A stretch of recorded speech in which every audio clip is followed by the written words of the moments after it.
My name's Alex. You may know me because I'm famous. These are my best friends, Nick and Ryan.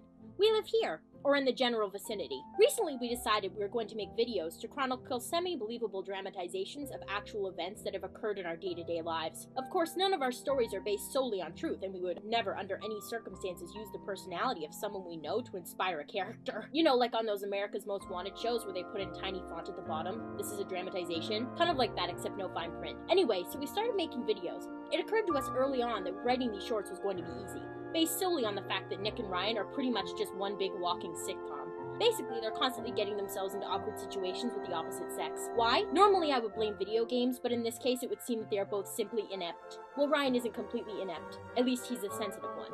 Nick is still riding the big wheel when it comes to women. What about me, you may ask? Well, I'm a lone wolf. I'm too intense for romance. I travel the horizon alone. You know about my— What? I'm not doing anything. I'm on Facebook. You've been up here for the last 20 minutes. What have you been doing? I'm just, just like checking my status and stuff and reposting and yeah, I am. Whatever. Legit, like I am. Seriously.